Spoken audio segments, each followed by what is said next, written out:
Regret is a feeling that never allows us to move forward. All of us have, at some point, experienced the realization that mistakes were made in the past, and dwelling on those past mistakes prevents a person from progressing. Such an individual constantly contemplates on the errors of their past, believing that they are not meant to walk the right path. They feel that life is designed for suffering, and they continue to live in misery. The question is, will they continue to be trapped under the burden of remorse for their entire life? Will they keep gasping for breath in this manner? For the person who has committed mistakes in the past, there seems to be no redemption in the future, no true path of righteousness. The answers to all these questions will be found in this story. After listening to this story till the end, you will realize how even a very bad person is capable of walking on such a righteous path. Then why we cannot walk on this path? And you will discover that every individual has the right to start anew in their life.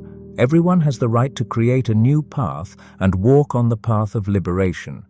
Before you get lost in this story, make sure to subscribe to this channel. Now let's begin the story. One day in the morning when Buddha entered Shravasti, the entire city was ghost town. All the people had closed their doors and the streets were deserted. Buddha was standing in front of that house where he always found alms, and after a slight door knock, the homeowner opened it. The householder hurriedly came outside and requested Buddha to come inside. As soon as Buddha entered the house, the householder locked the door and insisted that Buddha sit and have a meal inside. He expressed concern, stating that it was very dangerous to go outside today. In this area, a notorious murderer named Angulimal has been spotted. It is said that he has committed murders in many other areas, and whenever he kills someone, he cuts off a finger and adds it to his necklace. People say that if he adds 100 fingers to his necklace, his mystical power will greatly increase. The astonishing thing is that he doesn't steal anything from the person he kills. The king has deployed many soldiers and police units to catch him alive. Buddha asked, why so many soldiers were needed to appoint to catch one man? The man replied, respected Gautama, Angulimal is an extremely dangerous murderer and he possesses exceptional combat skills. Once, 40 people tried to surround him on the road. He had killed most people and the remaining ones had managed to escape with their lives. Angulimal resides in the Jalini forest and nobody dares to pass through that area. A few days ago, 20 armed soldiers entered the jungle to capture him, but only 2 of them returned safely. Now he has been seen in this town. Now nobody engages in conversations nor has the courage to go out for any work. Thanking for the information about Angulimal, Buddha stood up and bid farewell, while the householder pleaded anxiously for Buddha to stay inside. However, Buddha didn't stop. He said that he could only maintain people's trust in him by continuing to beg for alms in the usual way. After that, Buddha gradually advanced on the path of enlightenment. Suddenly, he heard footsteps of a man approaching from a distance. He realized it was Angulimal. Buddha, fully aware of whatever was happening within him, continued to move forward with measured steps. At that moment, Angulimal shouted from behind, asking Buddha to stop, but Buddha continued to move forward. Understanding what was happening in Angulimal's mind, Buddha advanced with calm and serene steps. Despite Angulimal shouting to stop, Buddha persisted in moving ahead. Although Buddha was 56 years old, his vision and hearing had become sharper than before. In his hands, besides the alms bowl, there was nothing else. Reflecting on this, he smiled, realizing how swiftly the art of war usually took things. No one else could harm him. Buddha had understood that Angulimal was getting closer and he had a sword in his hand, yet Buddha continued to walk naturally. Swiftly approaching, Angulimal came near Buddha, holding a sword, and said, "Monk, I told you to stop. Why didn't you?" Buddha, while walking, said, "Angulimal, I became steady a long time ago." Angulimal was taken aback by Buddha's extraordinary response. He halted Buddha's path and didn't let him move forward. When Buddha looked into Angulimal's eyes, he became even more surprised. Buddha's eyes were like 2 bright stars. Facing someone like Buddha, who was so radiant and serene, was an unprecedented experience for Angulimal. Everyone else had been afraid and fled from him. No one faced him with such ease and tranquility. No fear seemed to affect this monk. He thought that surely this man must have knowledge of my violent nature. How could someone be so calm and serene upon encountering a murderer? Angulimal, unable to tolerate Buddha's compassionate and virtuous perspective, said, "Monk, you said you became steady a long time ago, but you are still walking. What does it mean when you said I am not the one who stopped?" Buddha replied, "Angulimal, I stopped engaging in actions that cause suffering to others a long time ago. I have learned to protect not only humans but all living beings. Every being desires to live, and everyone is afraid of death. We should cultivate feelings of compassion, kindness, and the intention to protect all living beings. Angulimal, I do not harbor ill will towards anyone." At that moment, Angulimal questioned, "Then why should I love people? Humans are heartless and deceitful. I will not rest until I have killed them all." Buddha, with compassion and simplicity, replied, "Angulimal, you have endured much suffering at the hands of people. Sometimes humans can be very cruel. This cruelty arises due to ignorance, hatred, and aversion. However, people can also be wise and full of compassion. Have you ever met a monk? Monks take a vow to protect all living beings. Their commitment is not just to monks but extends to all creatures. They pledge to conquer desires, attachments, and gain victory over ignorance. Angulimal, life can be intelligent and loving not only for monks but for others as well. If you encounter a cruel person in the world, there are also other kinds of people. Do not become blind. My noble path transforms cruelty into compassion. Instead of following the path of violence, choose forgiveness, wisdom, and the way of love." These words stirred something in Angulimal's heart, but the weight of the years he had lived took hold of him once again. In anger, he retorted, "You do not understand. I have killed so many people over the years. I am a notorious murderer. The people of this area can tell you I have taken a vow to kill 100 people and I am fulfilling it. You will be my next victim. I challenge you to stop me." Buddha, with calm composure, replied, "Angulimal, you see that tree over there? Breaking its branch is easy. Anyone can do it, even a child. But mending it, connecting the broken parts, is not within everyone's capacity. You consider yourself different from everyone else. But you kill people, and killing is quite ordinary. Anyone can kill with a knife or in a theft, but saving someone's life, that is truly remarkable. If you want to be different, protect people, save lives instead of taking lives," urged Buddha.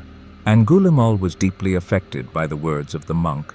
It felt as if he had been suddenly awakened, as if salt had been rubbed on his wounds. There was neither disgust nor scorn in Buddha's mind. He observed Angulimal as if considering him a vessel deserving respect. Angulimal asked, "Are you Bhikshu Gautama?" Buddha's acceptance was indicated by a slight movement of his head. Angulimal exclaimed, "What a misfortune that I did not encounter you before this moment. I have advanced far on the path of destruction. Now returning from that place is not possible for me," Angulimal confessed. Buddha replied, "No, Angulimal, it's never too late to do good. Every moment is an opportunity to change." "What good can I do now?" asked Angulimal. Buddha advised, "Stop walking the path of hatred and violence. That will be the greatest good you can do." Angulimal remarked, "The ocean of sorrow is vast, but if you look back, you will see the shore." He continued, "Gautama, even if I want to, I cannot turn back.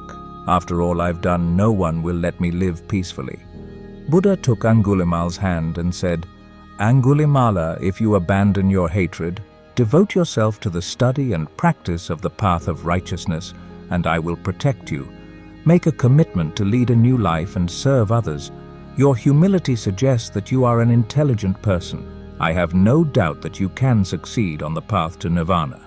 However, Angulimal replied, "Buddha, you may accept me into your refuge, but the local king will not spare me without imposing the death penalty. I have committed so many murders, won't I face the consequences?" Buddha reassured him, "Leave all that to me, I will protect you." Angulimal bowed before Buddha, placed his sword on the ground, and touched Buddha's feet with his head. With folded hands covering his face, he began his discipleship. After a long while, he lifted his head and said to Buddha, "I express my willingness to renounce violence. I will follow you and learn the path of compassion from you. I request you to accept me as your disciple." At that moment, other monks also arrived. They surrounded Buddha and Angulimal. Seeing them safe and Angulimal willing to accept monastic life, their hearts filled with joy. Buddha instructed one of the monks to provide robes for the monks and others to seek alms from nearby houses to obtain scissors for shaving Angulimal's head. Angulimal received his preceptor's robe on the spot. He bowed and recited the words, Buddham Sharanam Gacchami, Dhammam Sharanam Gacchami, Sangham Sharanam Gacchami, expressing his refuge in Buddha, Dharma, and Sangha.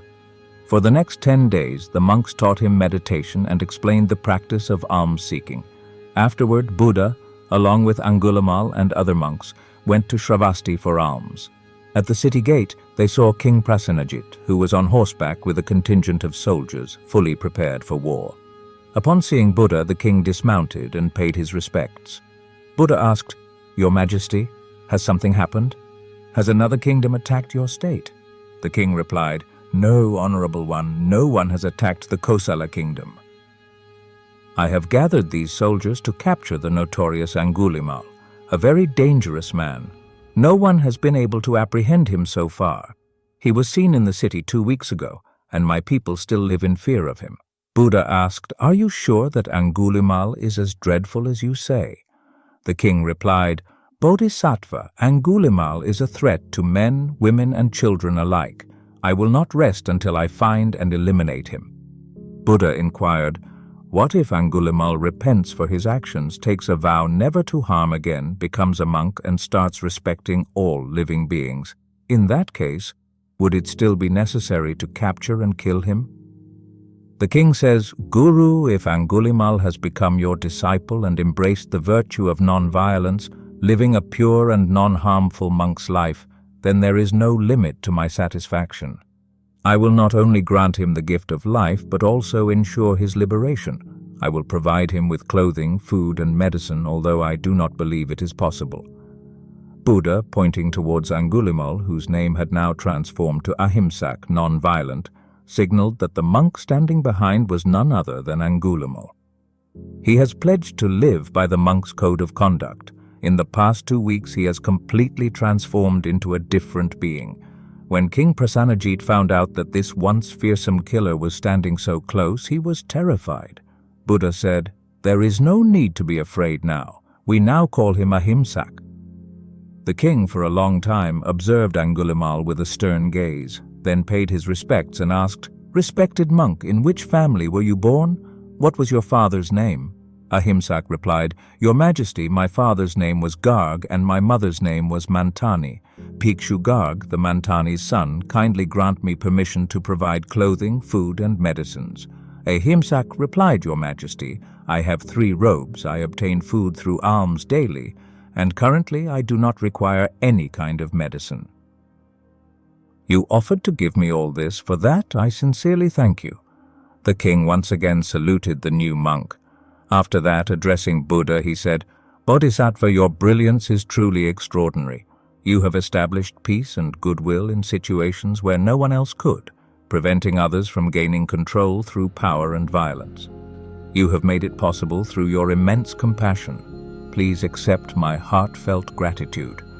The king instructed his generals to disband the army, and everyone returned to their daily tasks. Subsequently, the king also departed. Friends, no task is greater than overcoming a human murder. Human homicide is considered the most heinous step in our laws and constitution. The harshest penalties are prescribed for it. When a dangerous murderer like Angulimal, leaving his violent actions, turns towards the path of compassion, it goes beyond the scope of his past deeds and follows the path of goodwill. One can walk on the path of truth and the path of liberation, completely transforming oneself. So, we have neither committed murder nor done any wrong to anyone. However, we drown in remorse over small mistakes, the insignificant errors of our past which now hold no meaning. Regret for these small mistakes can derail our future path. On the contrary, we should ensure our future path.